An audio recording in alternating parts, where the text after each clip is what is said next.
Magic mirror on the wall, who's the frightenedest of them all? Will it be that bootiful behemoth, Amazing Stories, or the screamingly scrappy underdog, Goosebumps? Find out in this, the 25th episode of Put Up Your Spooks!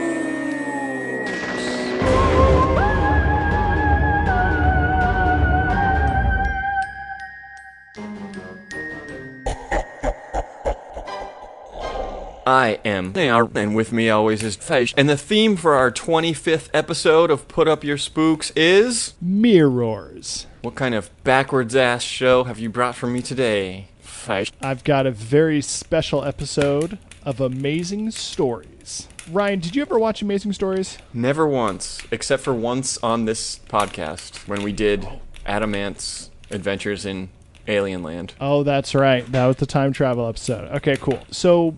as you know, Amazing Stories is Steven Spielberg's like Twilight Zone, and there's like a lot of heavy hitters involved with this episode called Mirror Mirror. Directed by Martin Scorsese, story by Steven Spielberg, and did you recognize the main lead, Sam Waterston? I do recognize him. And as usual, off the top of my head, I can't tell you what from. I mean, he Another has been in the actor. game for a really long time. He always plays like lawyers and senators and stuff, right? You know, which is a shorthand to say he's an actor with a lot of gravitas. We start off with a man in a cemetery and Dutch angles, fog juice for days, zombies in creepy robes. They all kind of creep towards him, and then they grab him, and then, boom, he wakes up. It was all a nightmare. But, boom, pull out to reveal that was a clip from a horror movie on the Dick Cavett Show, and it's being used to promote the latest project by a horror novelist played by Sam Waterston. Now, the horror novelist's name is Jordan Manmouth, which is spelled man-mouth. So I'm just going to call him man-mouth. So Dick Cavett, the host, he's being all whiny. He says, you know, oh, I think my audience is offended by that clip we showed. And I think movies nowadays are too gory for the sake of being gross. So it doesn't bother you if some people are a little repulsed and feel that maybe they should issue airsick bags with tickets to your movie? But you have to remember that the movies are literal. They can't be anything else. What you see is what you get. And then he makes a joke about how the love scenes were too gratuitous. I was like, what? That's not true. I specifically time-stamped it because I think it's going to play into the discussion later. You know, it's like such a weird like flag on the play. Yeah, right. With the exception of the meta reveal opening at the beginning of the episode, the first third of the show is really low key. I mean, it's almost like flat. I think this was a very conscious choice by Scorsese so that they could continually ramp things up through the episode. So right after that, Man-Mouth rides back in a limo, and the driver asks him, you know, don't these creepy stories ever get to you? And Man-Mouth is like, nah, I'm not scared. I wish I could be. It's the live ones you got to worry about. The agents, ex-wives, journalists. Those are the people that scare me. I hate publicity tours. So he arrives home, and he finds a young man asleep on his doorstep. And he rouses the kid, and the kid's been waiting for an autograph. He says he's Man-Mouth's biggest fan, and this is like the fourth time he's trespassed. And so Man-Mouth just rips into him, and when he realizes that the kid is an aspiring writer, he tells him to fuck right off. He slams the door and kind of wanders around his extravagant but empty beachfront mansion. He checks his reflection, and he sees that he's tired and run down. So he draws himself a nice, steamy old bubble bath. He strips down and slips into the bath, and we are treated to a loving close-up of Sam Waterston's wet, hairy feet, which is something I never knew I wanted, but man, this episode delivers. Just bizarre. I mean, what grown man takes a bubble bath? It was the exact scene from Poltergeist, only with a man instead of Mrs. Freeling. Or with like Nancy in Nightmare on Elm Street, where she gets in the tub. And Spielberg comes out has like a real Jones for those like overhead heat lamps and raised bathtubs. He must have had one in his house. So he's laying there in the tub. He hears like a sudden jarring noise, but this guy's not scared of anything. So he just ignores it, settles into the bath. And then when he gets out and wipes the steam off the mirror, he is shocked to see like a mysterious figure rattling at the upstairs window. So he turns around and sees that the window is empty. But when he looks at the mirror, the figure has now climbed in through the window. Man-mouth turns around, nothing there. He goes and checks the window just to be sure, and he opens it, and he's like, I told you to stay the hell away from me. Get out of here, kid, or I'll call the cops. So, problem confronted, he swaggers back to the mirror, only to see that this hideous figure is now inside his bathroom. He runs away and adjusts his thermostat. I don't know why, that was the first thing he did, but I watched the episode twice, and sure enough, he runs away and adjusts the thermostat. Safety first. Safety last. Or he's got to save money on those bills. I don't know. Jury just creepily said, safety last, in the background. It's kind of funny. The Skype video is kind of like this episode where you can see the figure creeping up behind the person. Man-mouth, he's like rattled, but he's not about to run out of the house or anything. So he decides to call up his ex-wife, Karen, and ask her to come over. She's not there, so he leaves a message and heads on down to like his swank mirrored bar to get a drink. But he looks in the mirror, he sees the creep, and he whips around, tries to attack him with the bottle, but there's nobody there. When he turns around, the creep is in the mirror, so he smashes the mirror with the bottle. He locks all the doors and windows, runs, grabs the phone, calls the police. He's kept on hold for so long that he actually falls asleep and wakes up to the dial tone, which is weird because in reality, if you call the police and get disconnected, they would just show up. They're just supposed to show up. But was that really the police? I honestly suspect he fell asleep in the tub. The long shot of his feet in the dripping water, oh shit, I think is where he had his first break with reality. And then on the stairs, listening to the police who never come, which is weird. I think that was like another deeper break with reality. So he wakes up in the morning and sun's shining. He hops in a sweet car, drives into town. And when he gets into the parking lot, he sees a mirror and there's the creep in his car with a garrote wire. So he jumps out of his car, runs into a security guard with sweet mirrored shades. I'm telling you, somebody's trying to kill me. I'm not going to tell you one more time.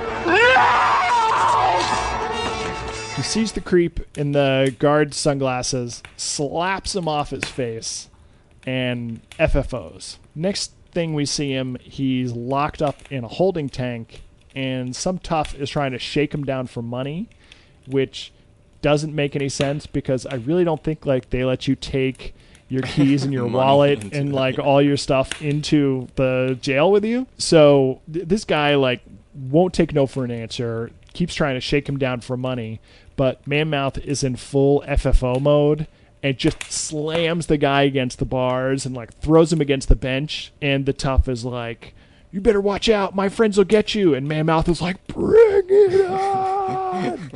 It's just full FFO. He's got a mirror creep he has to deal with. He's not afraid of any humans. I mean, he has been well established as a man without fear at this point. Just then, his ex-wife Karen shows up to bail him out. He tells her about the creep, and she doesn't believe him, but she agrees to check out the house and help him out. So she's going through the house, and she's checking all the mirrors, and she tries to get him to face his fears because she doesn't see anything. No! There's nothing there, Jordan. It's him! He's in the mirror! There's nothing in the mirror. The creep is back. So Man-Mouth, FFOs, dives onto the bed and refuses to open his eyes. He tells Karen that he's going crazy. So Karen covers all the windows and mirrors. She even dulls the shiny surfaces of the faucet with hairspray that I thought was like such a choice detail. I was really rooting for Karen at that point. It was really clever. So Karen calms him down and he opens his eyes, but... Hi!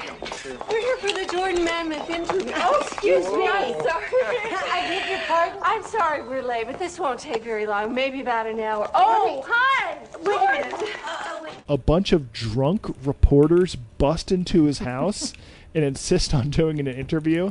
And if you cut that clip in, you will hear, like, those reporters are wasted. It is really bizarre. Wouldn't you know it, the creep is reflected in the camera lens.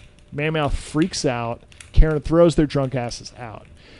She leads them up to bed and gives them some sedatives, and he tells her he loves her, and he apologizes for everything. She kisses him and tells him to get some sleep. What's up? I was like, no eye contact, no eye contact. Why? Did you guess what was going to happen? I totally guessed what was going to happen. What? Wow, that's amazing. Amazing stories. Could be nothing less. So he finally, he's loved, he's relaxed, he's going to head to sleep, and this is like a classic story about the redeeming power of love, until he looks in her eyes and he sees the reflection of the creep. The creep finally manages to grab him, and then he transforms into the creep. Karen FFOs and recoils in horror. Man-Mouth sees his own creepy reflection and throws himself out the window.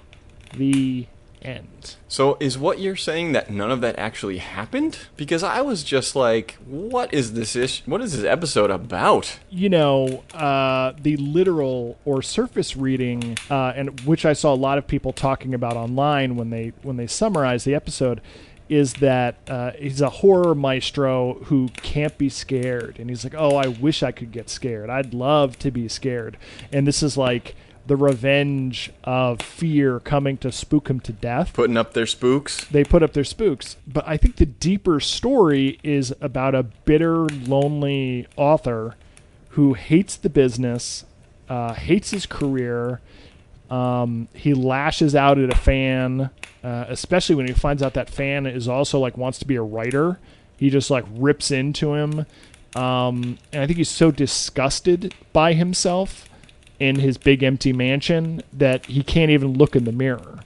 He sees himself as a monster. So that was my assumption. I mean, the putting up your spooks thing is utter horseshit. But then I was like, yeah, okay, it's just like his own ugliness, coming up to haunt him. But if that were the case, then because he wasn't wrong. He never really did anything bad, and the kid showing up at his door is not something a person should do. He wasn't wrong. He was a little too angry with the kid, but he was right. I mean, that was his private property. So I thought, well, maybe if he showed, a little remorse about the kid, and maybe if the Mirror Man wasn't just a completely fucked up monster, but was instead, a slightly darker, twisted version of his own self, if it was him, then I could have read more into the episode about, him being disgusted by his own ugliness and whatever. But that's not really what happens. It's just a crazy Quaker monster that attacks him.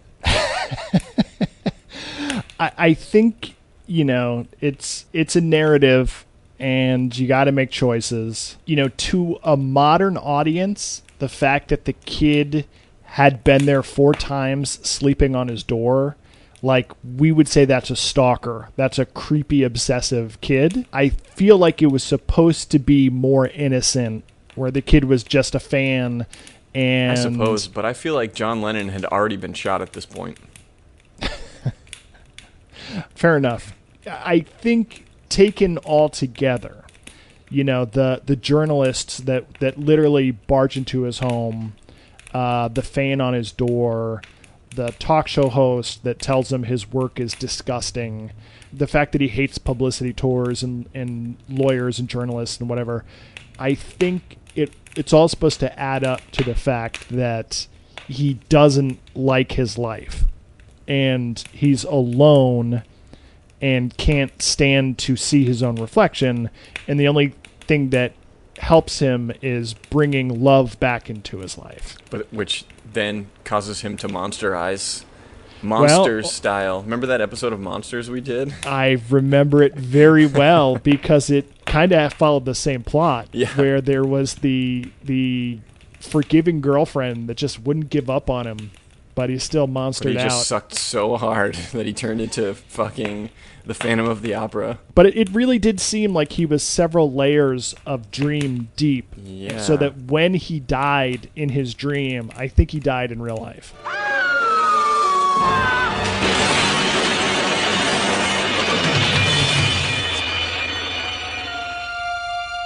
On the second rewatch, the artwork in Man-Mouth's bedroom, there was like a relief of a body on the wall, and at first it looked like a painting, and then it kind of looked like a statue. And just like that subtle detail of something that was like two-dimensional kind of coming out and being three-dimensional. And then over his bed there was a painting of a human head coming unraveled. You know, there were just like little touches throughout that pretty top-notch. Oh, I never get scared. Nothing ever scares me. I wish I could get scared. Let's get down to brass tacks. Now, we're doing mirrors here, and there are 2, off the top of my head, tasty mirror episodes of Are You Afraid of the Dark? But I thought, you know what? I've really been neglecting Goosebumps. For all you Goosebumps fans out there who are the only people who ever like any of our posts on Instagram. So I decided to do Goosebumps, Let's Get Invisible. So, there are 2 characters off the bat. We'll end up with 4, but Aaron and Max, the main guy and the main girl, they're looking for stuff in the attic for their school rummage sale. They hear a Jumanji-style knocking from a weird, goofy wardrobe over in the corner. They open it up, and a monster pops out, but it's just Max's crummy little brother Noah, who I do recognize, and later I would find out that he was in tons of shit, and I guess I pretty much recognized him from the Dawn of the Dead remake. But he was also in Tales from the Crypt Keeper, Goosebumps, X-Files, which I've never done, but maybe I could? Don't know. So weird. And that's it. So Max throws a shoe at his little brother, but Noah catches it left-handed and says, "Left-handers rule." Which does happen to be true, but that's neither here nor there. He throws the shoe back, and Max falls into like a big pile of crap or something, uncovering a secret room which houses nothing but an ornate mirror, which in true Goosebumps style is like all weird and technological and like strange angles, much like the cursed camera was like a weird device. I don't know, Goosebumps as a rule doesn't trade in stereotypical occult iconography. It techs everything up to the 90s extreme. Well, it had that 90s aesthetic of everything was a rhomboid. Yeah. Very strange. Like, Are You Afraid of the Dark would have had that thing be a gothic mirror for sure, with lots of filigree. Rhomboid count, high. They pull a little cord, like a pull chain, attached to a light attached to the mirror, and a bright light blinds them, and Max disappears. But he's not disappeared, he's invisible because he's still talking. He pulls the cord again and turns visible. They swear not to tell anyone. They swear that this will be their super secret hideout.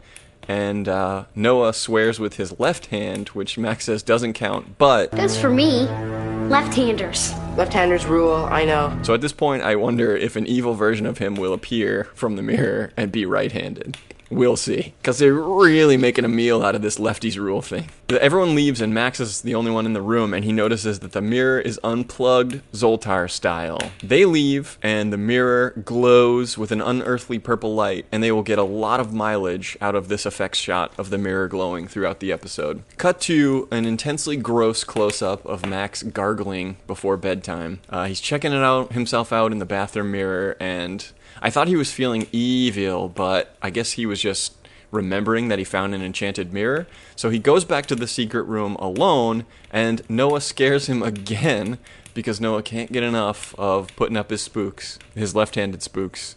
And Max says, "I ought to pound you." A delightful callback to our pilot episode of Put Up Your Spooks. It made me chuckle.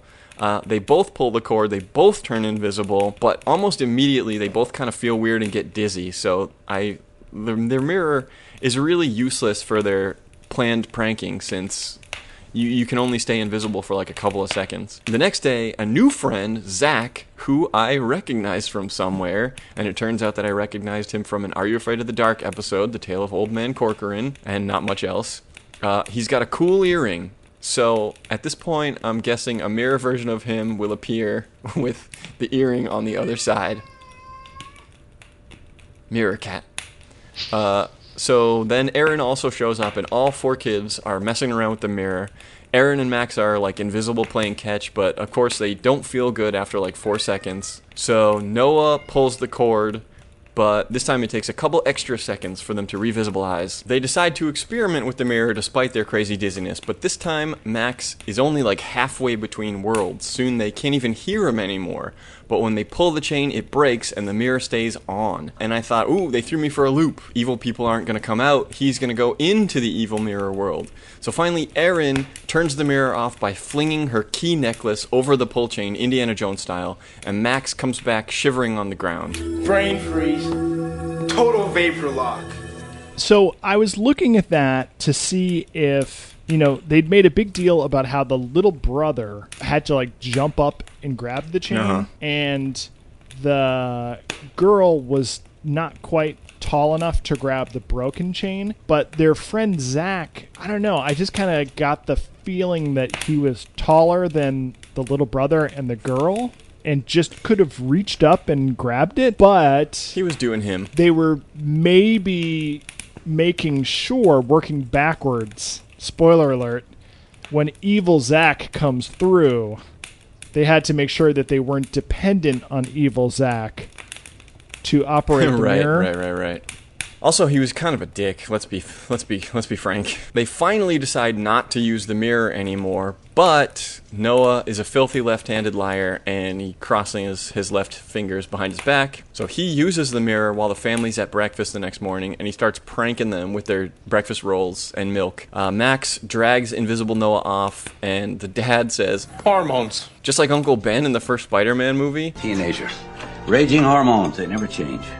I'm like, is this the same writer? I don't think so, but he must have been a big Goosebumps fan. Anyway. It's actually a secret prequel.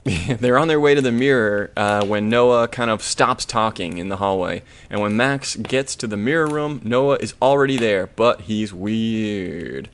Max hears someone calling him his name from the mirror, and he runs away. The next day, Max gets home from baseball, and his jersey has a big 21 on the back. So I was like, ooh, hoo, hoo, hoo. Mirror Max is going to come out with a 12 on his back, but we'll see. So Aaron and Zach are already in the mirror room, and Zach is invisible because he never got a turn, bro, even though they all decided not to use the stinking mirror. So Max wants to just break the mirror. He turns it off, and Zach slowly appears with an evil grin on his face, and sure enough, the earring on the wrong side, although nobody notices. Evil Zach pulls the chain, and Max gets sucked into evil mirror world. His own mirror evil self helps him get off the evil mirror ground, and outside the mirror, Zach stops Erin from turning the mirror off, and she finally notices that his earring's on the wrong side, and he's like, no, it's not. And then inside the mirror, evil Max, they're grappling, and it's cutting back and forth, and the action is mirroring itself on both sides of the mirror, because Aaron and Zach are struggling in circles, and evil Max and regular Max are struggling in circles. Yeah, I mean, Scorsese, eat your heart out. So evil Max has been waiting a long time, ever since regular Max turned on the mirror yesterday, to switch places. He wants Max to give in to the cold. He says the mirror world is good, better than Max's world. The mirror world is the real world, but he doesn't explain why he wants to leave it so badly. Max runs away in a crazy weird mirror montage with a bunch of unrelated objects flying by his face, like guitars and umbrellas and a bunch of shit that doesn't make any difference. Maybe that was all stuff that was stored in the attic and got sucked into the mirror. I wanted to ask you about that. Do you think those were objects from the attic, as you say, that just got pulled into the mirror randomly? Or do you think they were other cursed objects from the Goosiverse? They could have been other cursed objects from the Goosiverse. I did not see a Slappy in there. There's no credence to the idea that it sucks in objects from the room because there's a dusty chair, table, and candelabra in the room when they get there. Because Noah writes his name invisibly and pulls the tablecloth to pretend like he's a ghost before he gets dizzy. But that room could have been packed full of all that stuff Who knows? Previously. I can't believe they never found that room when they bought the house. Anyway, he opens a mirror door in Mirror World and sees all the trapped reflections of 1 million people, including Zach. Out in the non-mirror world, Aaron finally manages to turn off the mirror, and Max slowly comes out, all frozen and covered in ice. He tells Aaron to break the mirror, so she, like, kind of wussy throws a baseball at it, and it explodes into smithereens with a giant burst of air. So, I gotta say, that was a bold move, because their friend Zach was still trapped inside the mirror. Noah was also still in there, although I guess they didn't technically know that. They didn't know about Noah at that point. She breaks the mirror, and Mirror Zach gets sucked back into the mirror. Regular Zach falls out all cold, but not Noah. Oh, and then they walk away, and the mirror shards kind of like jangle. The next morning, they're putting away the dishes, and the dad is all surprised that they're doing chores. The dad says, "Hey, champ, throw me a teacup," or whatever. And Noah finally throws the teacup right-handed. Cut to the mirror, which has completely fixed itself. Dun dun dun dun. The end. So by the rules of breaking the mirror, shouldn't that have released real everyone? Noah? I guess you had to be in front of it. I guess the evil version of you had to be in front of the mirror, because only Zach came out, and not the millions of people that Max saw when he was in Mirror World and opened the mirror door and saw all the mirrors. Either it's proximity, you have to be in front of the mirror, or if you're in longer than a certain period of time, you can't escape by breaking the mirror. Presumably, I feel like it's a proximity thing. If they had evil Mirror Noah in the room, I think he probably would have gotten switched. And sorry, all those other guys, they're still stuck in there. Although, perhaps there's still a chance to free every other mirror person, because the mirror did repair itself. Even more interesting is that all those trapped mirror people probably have evil versions out in the real world running around. The spin-off series is Max tracking down all those people, dragging them in front of the mirror, and then smashing it so that their good selves can be released. Then, when it repairs itself, finding the next person. I was literally thinking the same thing, that you could have a series of characters that have to track down doppelgangers. I guess it would be kind of stale after a while, though, because it's the same plot every time. You're finding an evil person and bringing them back. I guess the circumstances are the only thing that change. That's what I was wondering, but there's a lot of drama to be mined from the whole dichotomy concept. You know, maybe you go and find someone who's a peacenik, and then they are pro-war, or you find someone who is cold and icy, but you know the mirror version is really loving. Yeah, and, right. So you know, who what would is it be evil? like to switch them out exactly? Few notes on this old episode. I already went over Noah's and Zach's credits, but Erin, I think, might be our spooky show champion, because she was in Are You Afraid of the Dark? She was in Goosebumps. And then she hung up her acting boots and never acted again. I feel like that gives her a lesser prize for being in 2 90s Canadians kid shows, but she's not crossing over. Hanging up her spooks, though. That's a bold maneuver. She could have gone on and done, many other shows, but she was like, Goosebumps and Are You Afraid of the Dark are all that matters, and I'm done now. Although she was in an Are You Afraid of the Dark, the new class episode, so I have to take points off. In this episode, there was so much accent. I'll probably do a supercut of Canadian accent. Check this out! This is our super secret hideout. You can't swear with your left hand. It doesn't count. We can invade the girls' washroom. There's one way to find out. Did you notice anything strange about the house? What about it? What about it? The last real important note I have is that, so I previously mentioned that the 2 choice mirror episodes of Are You Afraid of the Dark that had occurred to me right off the bat. Then I saw the mom in this episode, and it reminded me that there is a 3rd mirror episode of Are You Afraid of the Dark, and in it, she plays an aunt, and she gives a powerhouse performance, and I wish I had remembered about that episode. We have mentioned it before, where I was talking about the girls who, super cruelly trap a girl in a room with a ghost. It was in, a way early episode of Put Up Your Spooks. Yeah, I remember. But I feel like we need to do a mirror episode so that we can get this episode of Are You Afraid? If you can find any other mirror episodes of any 80s horror. Look, the reason I mentioned it as a theme is because it's a classic. I know I'll be able to find more. It's good here, Max. The cold is good. Time to Shrew / Kryptonite, not applicable. No? Time to Love of Life. 20 minutes. Body count for Amazing Stories, I'd say is 1. Yeah, 1. If indeed. I mean, we saw it, so whether it was reality or not, I'm counting it. Fair.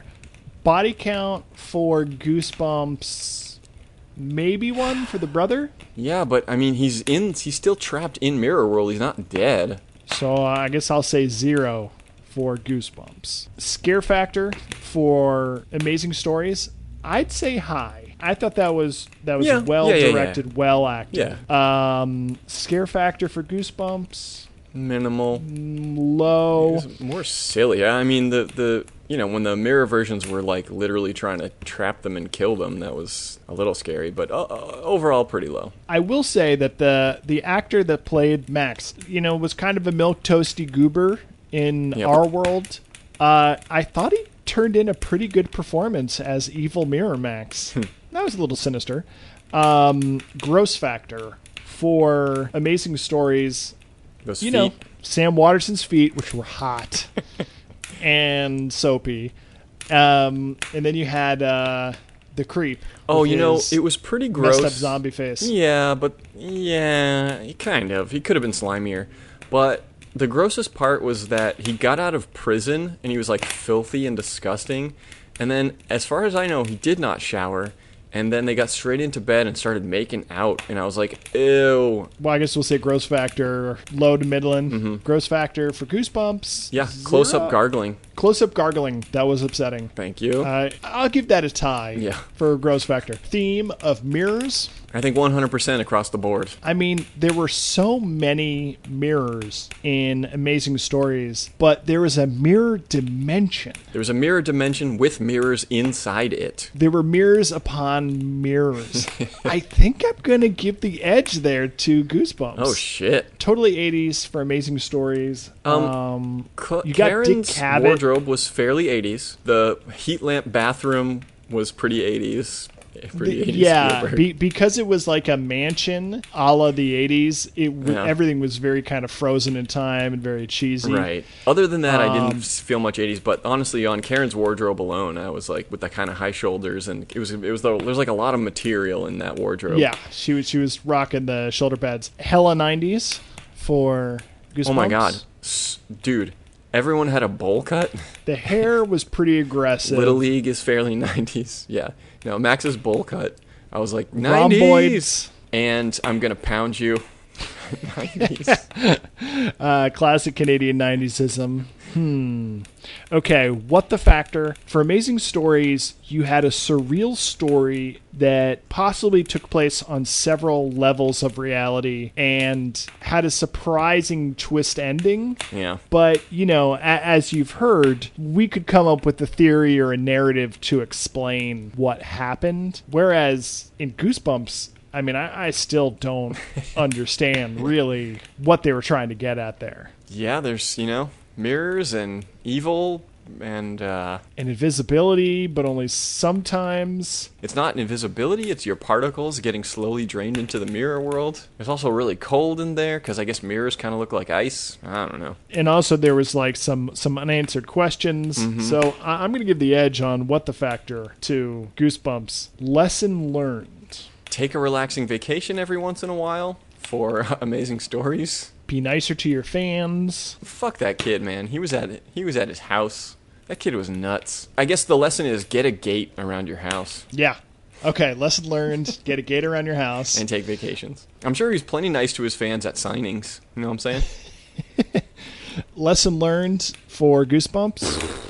Don't fuck with invisibility mirrors. Or just, if you see a rhomboid, just walk Run the other way. And pay very close attention to the handedness and earringedness of the people around you. That is actually a fantastic lesson. Yeah. So, when it comes to ratings, I think Amazing Stories really takes it on body count, scare factor. It's a push on gross, whereas Goosebumps has got theme, hella 90s, what the factor. Sounds like a win for the 90s. Sounds like a win for Goosebumps. Yeah, Goosebumps. Say it a few more times so it really trends. Hashtag Goosebumps. Hashtag yes, all Goosebumps. Hashtag mirror R.L. Goosebumps. Stein uncanceled. So my question for you, worlds collide. What would happen if you had a creep scenario in an evil mirror scenario? I feel like the creep could... Oh, actually, that would be worse, because the creep only exists in reflections, but the evil trapezoid mirror allows reflections to come out. Oh, that's true. The creep would get out. But only if there was another creep version of him out in the real world. And I feel like if you saw a creep of your creep coming at you in the rhomboid mirror, you probably wouldn't ever go near that mirror again. So it would really screw the mirror people's plans. Also, the deadliest thing about the creep is that he's there in every reflection, getting closer. If he was in the real world, you could just hop in your BMW and drive away. Except that your BMW has all those reflective surfaces too. But if he's in the real world, he can't get to you. Oh boy. Unless he retains his creep power and is in mirrors and the real world, in which case you are screwed for sure. There's no getting away from that. Whereas if the trapezoid mirror worked like the creep's power, it wouldn't be nearly so bad. No. Except those kids can't resist. Yeah, you just turn into a slightly different version of yourself, but it wouldn't actually be that bad. Like, little baby Noah wasn't, like, killing nobody. Not yet, anyway. Not yet. And he turned from a sinister to a right-hander, so... Again, it's true.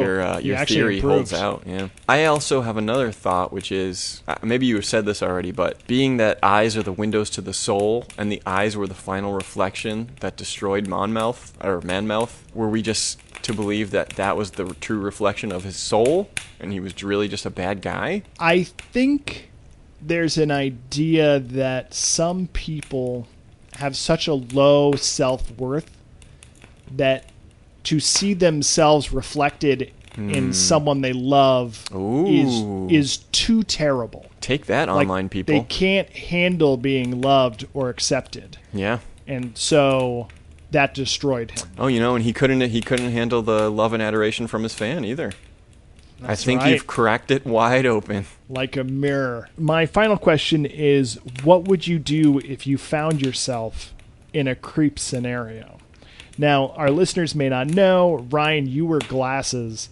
If you take your glasses off, can you see well enough in reflections, or would that simple move? Okay. No, that wouldn't be enough. I'd have to paint them black, or just wear a sack over my head.